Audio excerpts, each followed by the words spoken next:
In a certain sense, every meditation is a practice of dying, of letting go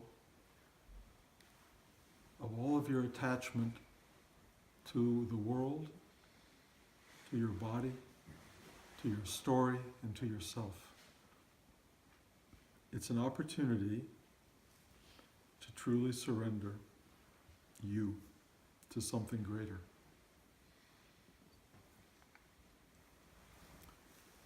The extraordinary nature of meditation is that it is, when you deeply enter yourself, an excursion into deep joy and love. The journey into death is the same thing. It's a journey into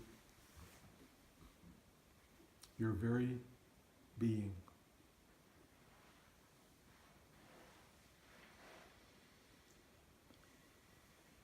Ramana Maharshi said something which I found very compelling. He said, the form of God, or the shape of God, is love. And I love the idea that love is so shapeless and so unformed on some level, and yet we kind of know what that means. The journey inward is learning how to witness and be witnessed by God, by the essence of self, by the vastness of your own being, by the truth of who you are. And it takes a life of practice to do it. So much of the direction we have in our daily life is to manifesting in the outer. This is a directive. We don't do it just because it's interesting and fascinating. We are compelled to build the world, to enter into life itself, to enter into the drama of existence.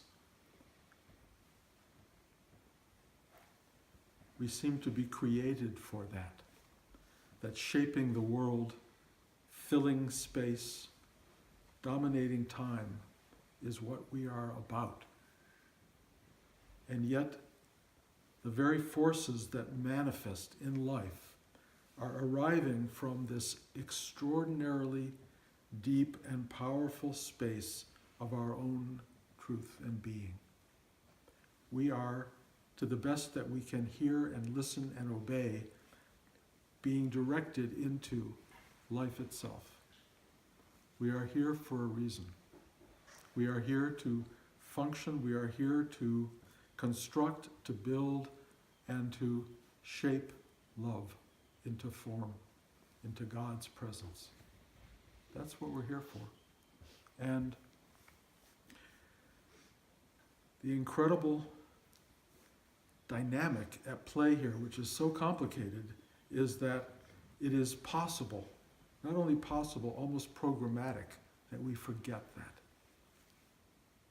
that we come into the world in a sense to be lost in the world. There's a big question mark that comes up, like, why? And I cannot give you an answer. I can only tell you, in some way, it's the profound mystery of being. Why? Why do we forget the very source, essence, connectivity that gives us life? Why? The only semi-answer I could probably produce from my own journey is that rediscovering the love of being, the love that permeates us, the love that we discover when we enter deeply into our own spiritual nature, is how extraordinary it is to find it again, to rediscover who we are, and perhaps to rediscover it consciously, with awareness, to actually recognize the form of life as the very expression of the thing from which we emerge. That there is no distinction between that which is and that which we are. And to see that as a continuity and to see it separate, both at the same time, in that exquisite non-dualistic sense of being everything and nothing simultaneously. The discovery of that is so empowering, so overwhelming, so delicious, moment to moment, that it is worth forgetting in order to remember.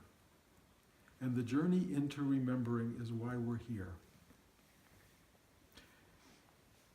Some people are led to that naturally. Some people have to be pushed and shoved and forced into that.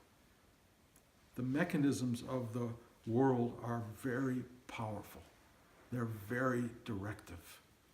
Those of you who watched the news this week and last week and this month and the last however long, see the forces of the universe playing out against all of us. Not against us really, but in spite of us. We are being driven, motivated, learning how to function in the world in the midst of powerful, powerful, natural, political, worldly forces.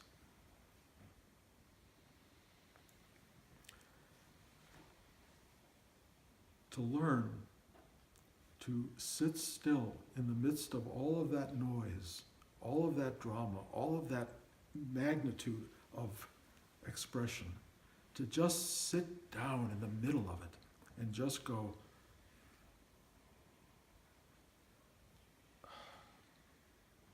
is so potent. It's so powerful. It's the essence of power. Empowerment comes from your navel. If you can sit quietly enough and go there, you will feel and acknowledge and witness the power of all the universe radiating within you, expressing itself from within you, consciously or unconsciously. If you sit still, you will discover the love at the source of what you are and everyone else is. We are equally connected to that love, but not equally expressive of it. It's easy to walk around in the world and see people completely shut off from their love, completely unable to connect, completely shut off from their minds, completely unable to think properly, to see clearly, to witness either the world outside them or the world within. People who are empowered with anger rather than with clarity of vision, who don't know why they feel so strongly driven and who act badly because they don't feel connected to the source which is driving us. So meditation is the ideal way to get back to where you come from and who you are and what you're about and why you are here and what your purpose and meaning is in the world. Meditation is your way of sitting still and reconceptualizing, rediscovering, reanimating this vibrant, vital energy that is your birthright. It's who you are. It's who we are. And not to know that is to waste an incarnation. To come into this world and act blindly, stupidly, erratically, is to create havoc for yourself and for many others. And we are given the opportunity to do that, sadly or brilliantly, however you want to look at it. Bad behaviors will end up in imprisoned nature, whether a physical prison or an emotional prison. But one of the things that happens in prison is you're all alone.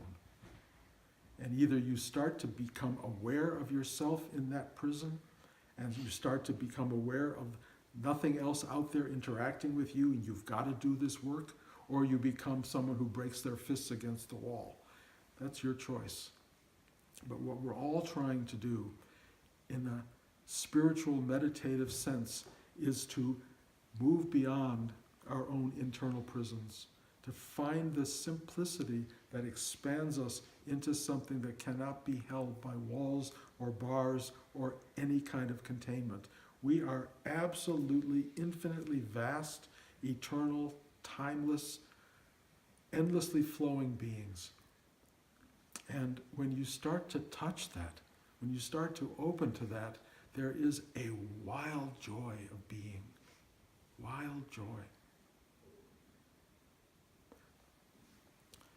Now, I know from so many people, and I know from my own journey, touching that wild joy is a wonderful thing until you lose it. And trust me, everybody loses it. Oh, I had it. What did I do? How did I lose it? What did I do wrong? What's wrong with me? All of this stuff goes on. Well, in any way that I can, let me assure you, it cannot be lost. It can never be lost. You get lost. It's not lost. You get lost because you get swept back up in the dynamics of worldly life. You get swept up in wanting stuff, being angry that you didn't get stuff, wanting the wrong stuff, indulging too much, on and on and on. You get swept up in your own self-regard, in your own sense of being special or being horrible or whatever your thing is. You get caught by it again and again and again. The thing is, that exquisite being that you are never, ever goes away. You go away. How do you get back? Sit still. Sit down. Get quiet. Open your heart. Open your mind. Open your belly to the possibilities of life. Sit down and be. All you have to do is recollect yourself, remember yourself, revisit who you are. And you can do it every day. That's the whole idea of meditative life. The whole idea of sitting every day, as Rudy said, for the rest of your life, is not a commandment and an unnecessary sort of, how can I say, obligation. It's a gift. It's the gift. If you sit down every day and the door opens and welcomes you in and you walk into this lavishly beautiful, wonderful, joyous, embracing, comforting space, why is that a drag? Why is that hard? Why is that something to only happen when you're not having a good time outside? The path inward is the path to everything. Because, I hate to tell you this, but everything outside finally disappears. It ends. The outside is impermanent. It does not last. So all of your investment in the outer is on some level a waste. It's not totally a waste because everything outer is a reflection of everything inner. So if you have an ability in the outer realm to love other people, to work hard, to create, to unveil, to establish, to connect, to offer and give and share, if you can find all that, if you can develop kindness and well-being and a sense of comforting in the world, that is an astounding thing. You are manifesting an outward form of the inward truth. That's what we're here for. But if you get lost, if you find yourself in prison, if you find yourself angry and hostile and not knowing what to do next, the answer is not hard. Sit down and get quiet. Go in. Go in. As you go in, as you discover the welcoming waiting for you, you will make it a regular part of your being, of your life. And then, if you live well, it will radiate outward and inward at the same time, and you will have this incredibly dynamic, vital reality. Unbelievably magnificent reality. It doesn't mean it will go well or easily, or you'll get everything and you'll be a multi-billionaire and all these things. It's not like that. You will be wealthy in connectivity, relationship, awareness, clarity, tenderness, feeling, sensual being, that's what you'll discover. That's what's waiting for us. Going inward allows us to ultimately express ourselves brilliantly in the outer. Just going out ends badly. And it ends badly, let me put it this way, it appears bad because it ends. That's the problem. Total investment in the outer, total investment in the world outside you can only betray you. Because it will all get taken away. And it can get taken away brutally, suddenly, unexpectedly, or slowly you can become deconstructed, disintegrated. But one way or another, you don't come out of here solid or alive. Sorry, guys. I know that's hard to hear. But it is so real and so true and so part of the misguidedness of human experience that people suffer endlessly because they're building their foundation in a world that has no substance. It falls apart. You will fall apart. But the thing that falls apart never had real endurability. It was a temporary manifestation like a dream, just like a dream. It's meant to come into play for you to witness, for you to learn from, for you to enjoy, for you to love, or to fear, run from, hide from, dramatize, whatever you want to do with it. But this idea of liberation, of awakening, of enlightenment, is the awareness that the outer and the inner are one non-dualistic thing. That's all. It's like, oh. And you can get that intellectually, you can get it emotionally, you can get it spiritually. You suddenly go, I get it. And then you live this dance, this simple dance. And one of the great things that happens is you discover that you are not the center of the universe. That you are one tiny molecule in the whole of being. And yet, interestingly enough, the entire universe in this kind of convex cone-like form, the infinite, endless eternity comes down, down, down, down, down, down, down, down into you. The entire God form of being ends up pinpointed in you. Why does that happen? And what do you do with that? Well, you can live with that knowledge. You can represent that vast infinite reality as a particular part of it, or you can live totally oblivious. But it's a weird thing to be oblivious of the fact that God is reflected in, focused into, in a sense, pumped into everything you are. What a waste to not know that. What a crazy way to live your life, thinking you are alone, cut off, miserable, separate. The drama of that, the ignorance of that is profound, profound.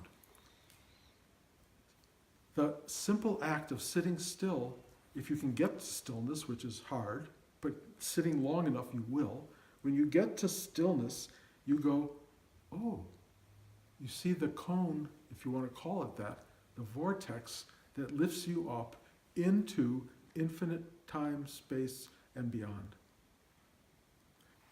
And one of the things you discover as you start to go into that for the last time, or let's call it the end of the lifetime, is that if you have sat and practiced your meditation, if you've learned to open your heart, open your gut, open your mind, when you are called up back into yourself, as you will be, you will discover that every meditation you've done, every moment of muscularly opening up your belly, opening your heart, opening your mind, letting go of this ego structure, everything that you have learned, surrender, letting go, opening, and availing yourself of something higher, is the very mechanism you need to leave this world.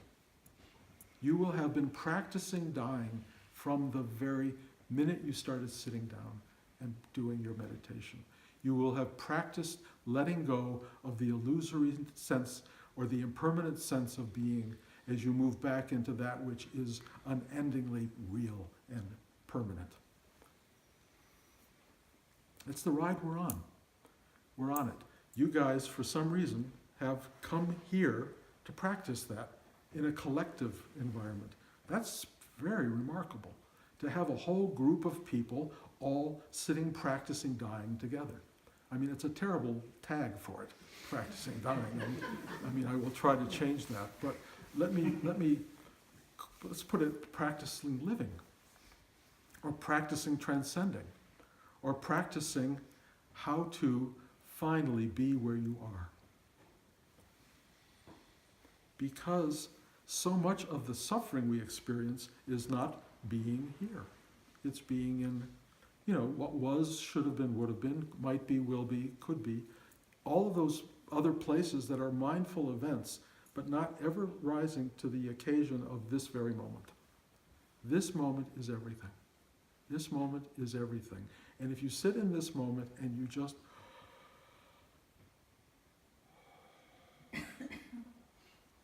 it reveals itself. This is home. This is where you belong. It's where you've always been. When everything gets taken away, this will still be here. Not in a material sense, but in the ultimate sense of God as love. God as love. The form of God is love. And that's what you will be left with. When you practice dying, you discover love. When you practice being, you discover love. When you open your heart to what is, you find love. Love is the answer. Love is the question. Love is the motivator. Love is the attractor. It is everything. And that's what we find when we do this practice. You find love. And when you find love, you can radiate love. When you radiate love, you can actually share it with other people, and you can experience it coming back at you. But it doesn't matter because it's everywhere. Whether people give it to you or don't give it to you, it doesn't matter because you'll feel that love. You will experience it because it's all anybody wants, it's all anybody knows on some fundamental level. The absence of love causes suffering, but there is no real absence of love. There's forgetting. Forgetting. And when you forget, what do? Sit. Sit. Be quiet. Go in. Feel the love that never went away. Doesn't go anywhere. Feel the shape of God, the form of God inside you. Feel it all around you. You are a blessing to yourself and a blessing to others. And when we come together collectively, we are a blessing that is one of the greatest kinds of gathering spaces that exist on the planet. When people come together in love, it's everything. It doesn't get better.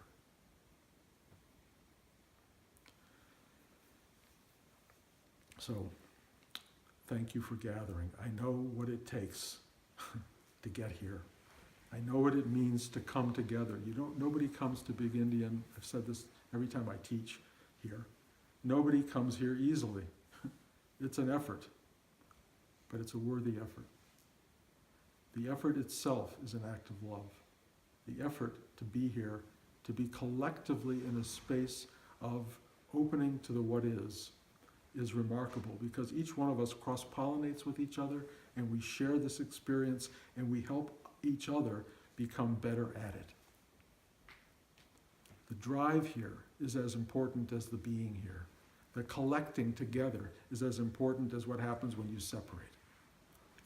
Take this with you. It doesn't go anywhere. Nothing goes anywhere.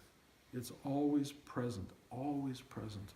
And if it's not present for you, it's because you're not paying attention. You're not sitting, you're not looking, you're not feeling, you're not still pointed enough. Take every opportunity you can to breathe yourself into the present tense.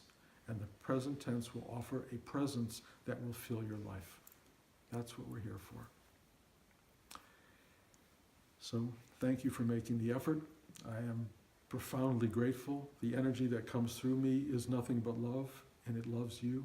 And I can feel the love come back, and when it swirls around the room, we are in a vortex of unbelievable beauty. again, thank you. Any questions?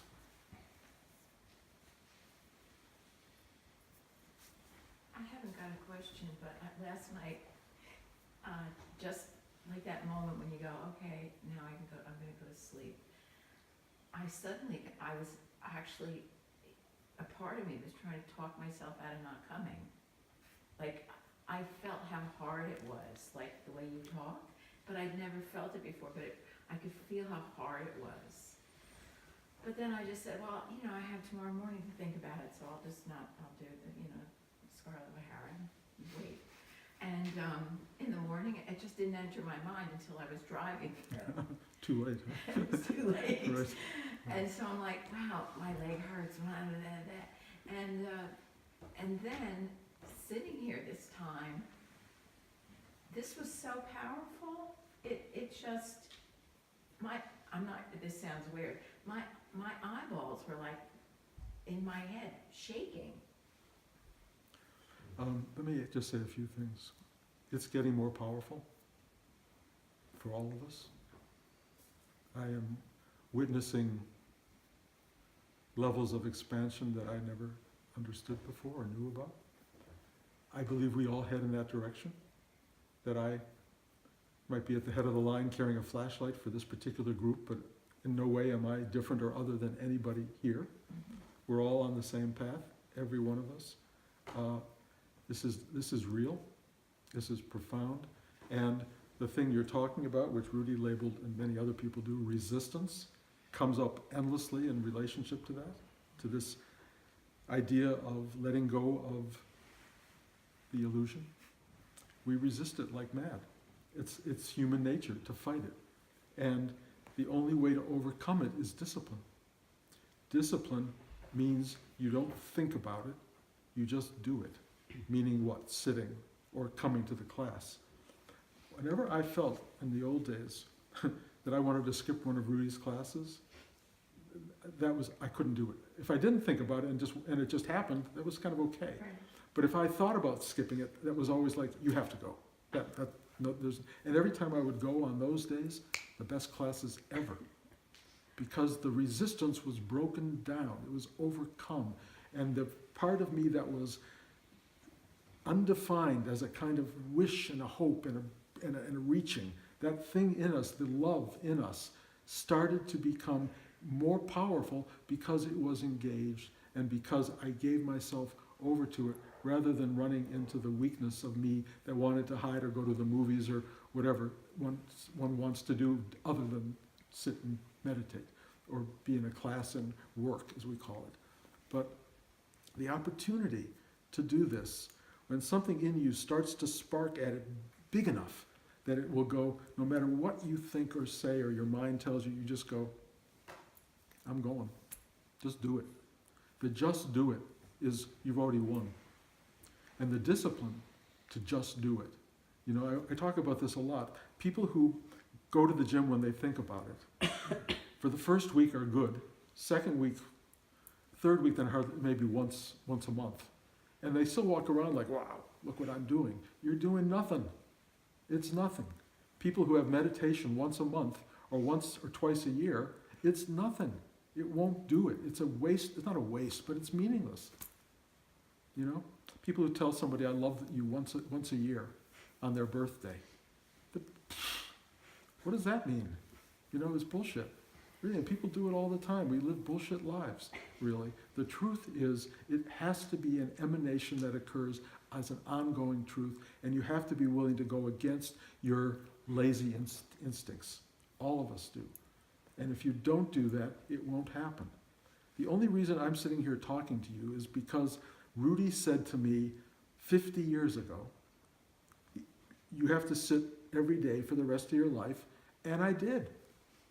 That's the only reason. I didn't find ever, I mean it, no 24-hour period in 50 years did I not sit and meditate. Not once.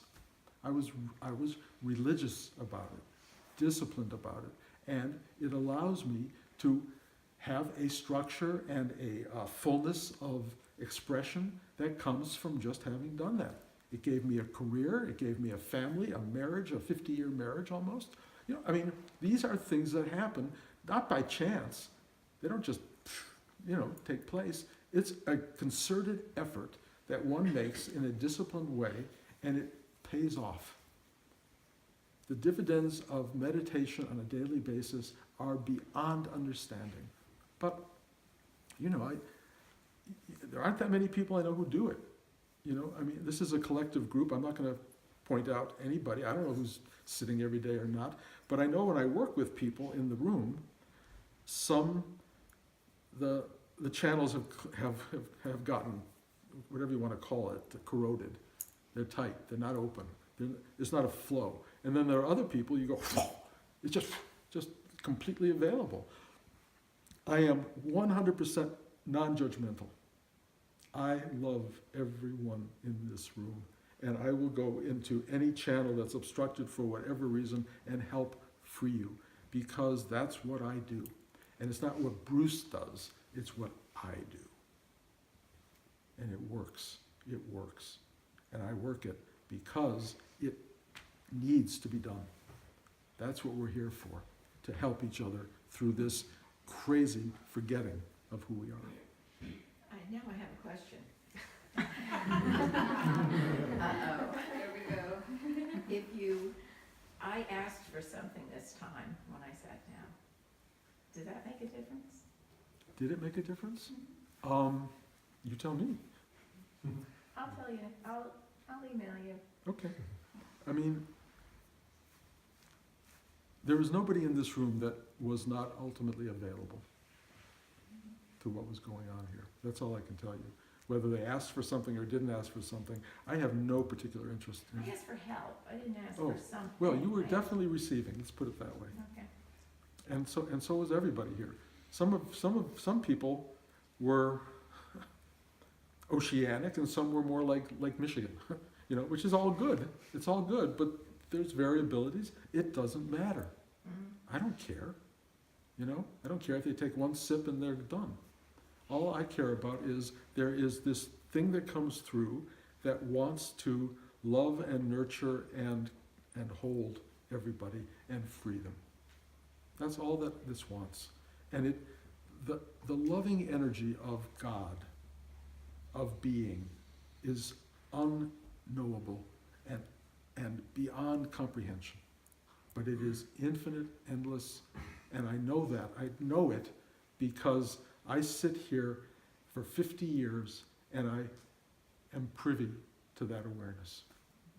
And if you sit for 50 years, you will be too, and you can do it faster. You don't have to wait 50 years. I have to go in overdrive now. if I Well, start. that's fine, overdrive's great, but I needed to sit for 50 years. Wayne? From what I'm sitting, especially in your class, you are able to bring take what I can get, but I always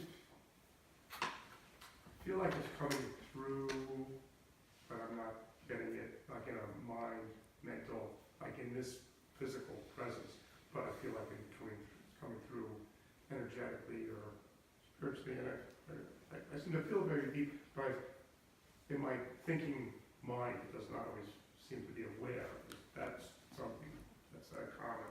Yeah, well, it is common. When Bruce tries to think about any of this stuff, it's just confusion.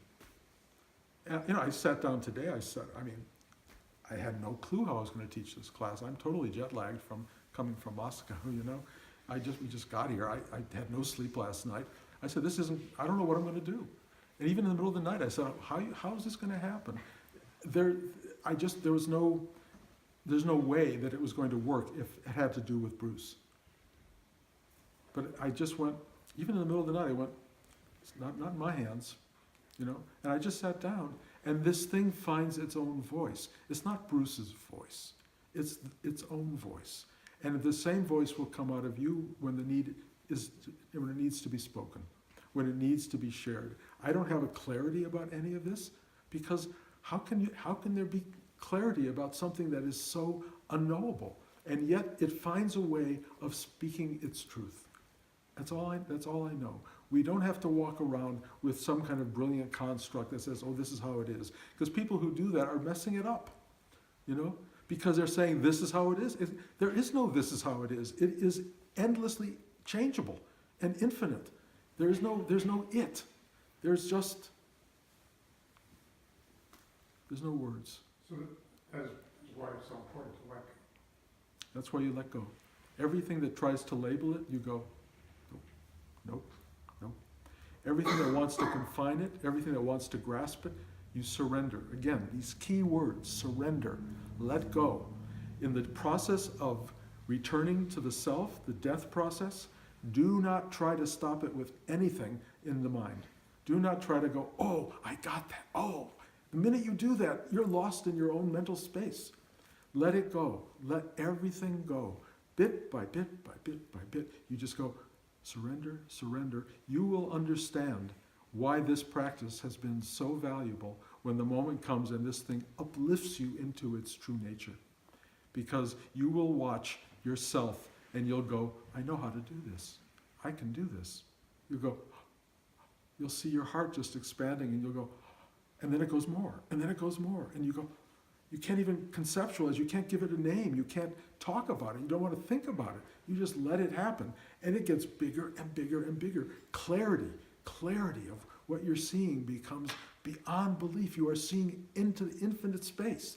You're seeing it, you're understanding everything, but there's no way to make it known. You just go, of course. It's like, of course, over and over and over. It's so big, and you're good at it. And you're good at it because you've spent all this time learning how to let go, let go, let go. And it loves you, and it appreciates all the work you did. It appreciates it. It goes, good, good, that was good. It keeps doing that over and over. And the minute you get caught in something, you look at it for a minute and go, nope, nope, not going there, nope. The dark stuff comes, believe me, it will. All that stuff will come. You'll go, nope. Don't need to do that. And you will have this unbelievable capacity and power to let it go because you've been practicing all this time of doing that. You're good. You're good at it. It's no big deal. Letting go. What we're all good at is holding on for dear life to everything we have that's all slipping through our fingers because it can't be held. So let it go. Let it go. Let it go. What's that? Frozen, right? I can't sing, or I would sing it for you. That and All You Need Is Love. Those are some pretty important songs. And here we are, being taught these lessons endlessly in the world, and most of us don't pay attention, don't practice, and when the time comes, we don't know what to do. And we're lost and terrified, mostly. And, you know, you can comfort people at that moment, but if they haven't comforted themselves over the course of a lifetime, it's not going to be all that helpful. So, I mean, if there is a rebirth that happens for people, and I believe that probably does, it's because you didn't learn anything in your lifetime. And then the Buddhists talk about, you know, what's the chance of getting another birth to learn it? And they don't make it easy. You just float around in oblivion, you know, which is not fun, you know, until you maybe, they talk about a little donut on the surface of the ocean and a turtle finding its way into the donut hole. That's the chances you have of getting born again into another lifetime. That's not a great chance, you know. The opportunity to come back and do it right the next time is so rare that when you're here, not to do it is like you really blow it. And when you leave this world and know you've blown it, you don't want to do that. You just don't want to do that. This is the time. This is it. Not some other time, not some other lifetime. You're here. This is it. Be here now. Do it. Meditate. Sit down. Open the channels. When the time comes to be reabsorbed in yourself, you're going to have one big yes, and you'll go.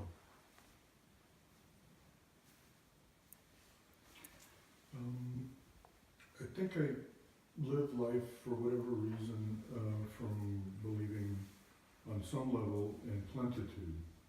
And some levels not, because I do hold on and I think, you know, not enough. And so could you talk about, I'm not sure how to phrase the question, dualism and not do, you know, there's a lot that we're faced with and a lot that the world is faced with. Population is growing, and so there seems to be anyway a lack of. Now, one reason I live from a life of plenty is because I got a lot of head buried in the sand and I don't look at things so clearly. But could you talk about the dualism, non-dualism, and seeming that there is so much going on, that there is, you know, like politically especially.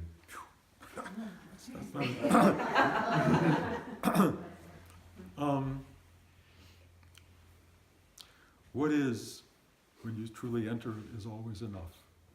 And in a certain sense, it has an abundance of your word plenitude.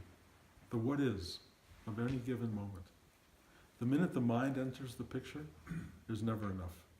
There's always more stuff that you should have, would like to have, wish you had had. All of that stuff comes into play. People who center themselves in the what is feel full in the moment. I mean, you'll feel really like this is enough. And we're all human, so we all have this thing of, you know, why can't I get that, or why doesn't this happen?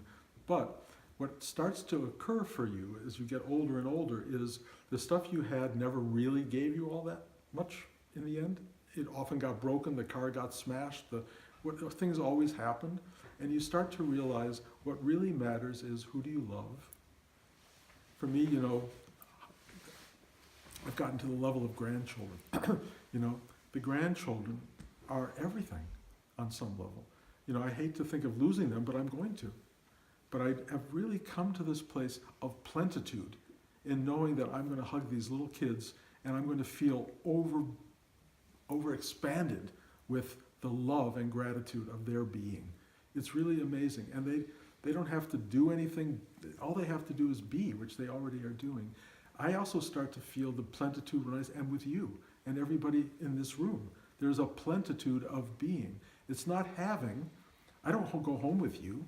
You know, I don't have to, you know, spend my life, you know, running to the movies with you. I just know you. I have you in my life. There's a you that is part of this oneness, this extraordinary oneness, and it's full of plenitude. The absence of plenitude is everything that's not in this moment that you crave or want or wish you had. You know, that's where we get messed up. And everybody does. Everybody gets messed up. So learning to let go of that is a practice, which we, you know, the meditation practice. And the world is going to get, you know, it's going to get crazier for us right now. We're all, anybody who watches the news, you know, it's really dispiriting. Literally dispiriting. It takes you out of spirit. You lose yourself in it. You turn the news on and you go, you know, that's horrible. So what's the alternative, the antidote to that? Turn the news off or watch it and then meditate. You know, do something where you go, that's the world, and you learn a lot about the world. You learn a lot about the crazy insanity of this world. And then you sit down and go, there's still this beauty inside, no matter what's out there. And then you learn something really powerful, which is what I would call kindness and compassion. So that the world is messed up as can be, you can do something to help. In the worst of circumstances, you can open your doors. We just took an evacuee into our house in San Rafael from the fires in Sonoma and Napa County. You can open your doors. You can allow people in when they're suffering. You can do that. That's a very real expression of thy will be done in a world of suffering. And the expressions of goodness and kindness and compassion when everything is getting so messed up it almost shines more brightly than ever. Because when people are hurting, when things are hard, and you are kind, a hand on a shoulder, anything like that, that's the beauty of what I'm talking about. It's always there if you're there. If you're connected to it, you will be a vehicle for it, a vessel for it. If you're not there, then you're lost like everybody else and waiting for one person to come and maybe hug you. But there's no reason why you can't be the hugger, why you can't be the gifter, the caretaker of others. It's just a matter of attitude. You know, I need. Yeah, well, yeah, right, so does everybody. I can give, I can give, I can give. That's what we celebrate. You know, I'm a screenwriter, you know. You don't celebrate that, oh, I want to, why don't they give it to me? That's so awful. It's the person who rises above that stuff that becomes the subject of a movie, the hero. Someone who gives up their livelihood, their goodness, their ease, their life for somebody else, for other. That's plentitude. And the world needs us. It needs you to do that. I don't know if that's an answer to your question, but that's as far as I can get. Last night I listened to your last talk in Indianapolis. Amazing talk. I listened to it 3 times. But who were you with there? Who were the people that you really... It was really Bloomington. It was, Bloomington. yeah, it's all these people that I used to sit with in meditation in Bloomington. Really people I love deeply and haven't seen in many, many years. For decades. Yeah. Another thing you said, you 6 years ago or so, you stopped daily practice of meditation. You stopped seeking, so to speak. Yeah, I think that throws people a little bit. When the awakening took place, I realized I was never not meditating. I didn't need to sit at any given moment, unless it sat me. Sometimes it does that. It just sits you. But you don't have to get there when you're there. And that's really kind of the value of an awakening. It really kind of keeps you in tune with this moment. And it's a really beautiful thing. But in no way does it obliviate the need for practice. It just subsumes it. You're no longer having to practice. Life is practice. And to use your words, the idea of being a seeker, which is what, spiritual life appears to be about. Rudy used to say, you don't want to become a professional seeker. You want to become a finder. That's what we're here for. And people who live as seekers, who wear orange robes and wear, I'm a seeker. Well, find it already. Why keep seeking? Get there. You are there. The stupidity of looking for something that you already are looks really crazy from an awakened perspective. But the fact is, what starts to happen in awakening is seeking ends and discovery occurs. Discovery is ongoing, moment to moment to moment, amazement at the what is. It doesn't stop, not for a second. You just walk around going, all the time. It's worth it. Is there another hand? So, can you explain how these two things can be reconciled, being disciplined and surrendering?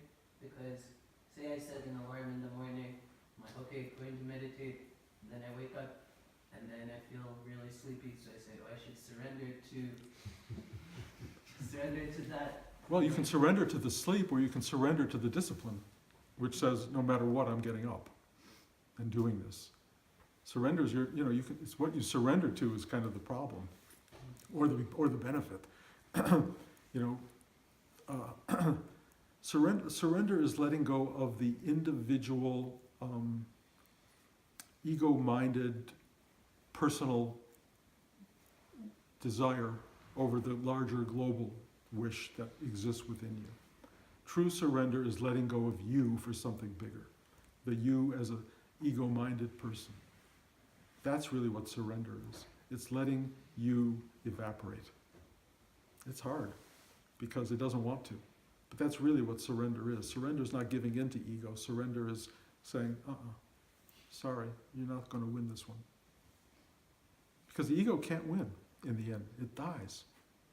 And it dies a horrible death because it fights with every ounce of its being, even after you leave your body. It's fighting. Trust me, that's called hell. It's being ripped apart from something that could not ever hold together. It's temporary. So let it go now. Let it go, let go, let go. Surrender, surrender. The ego, the separate self, the idea that you are special or that you are independent. You are so dependent, you can't believe it. You are dependent on everyone and everything, on the breath you take. You're dependent on the world around you. You're dependent on the car being in good shape. You're dependent. Open to that and trust the world Because if someone didn't take care of that car and build it properly, if somebody didn't take care of the air you were breathing, it would get co-opted by all sorts of awful stuff. People are caring about the world. You are a lucky beneficiary of that. Stop being all about you, because you are insignificant on some level until you realize that you are the focal point of all existence. But the minute you become you have ownership of that, it's over. The minute the spiritual ego manifests, I am God, you are going to be brought down, and fast. I always describe it, you're driving along and you're hitting every green light. Wow, wow, wow, wow. And there's something in you going, I'm in flow, I'm special, I am blessed by the universe. The minute that line comes up, red light. And they don't give you 3 minutes. Red light. They do not allow that kind of thinking. If you start to build spiritual ego, you will be finished. It's ugly. It's really ugly what happens. And it takes tough stuff. It takes car accidents and divorces and all these awful events to overcome the rigidity of ego mind. You've got to be broken down into nothing. It's better for you to cooperate with that than to fight it. Surrender. Okay, I think that's enough, guys. Love you all. Thank you. Thank you.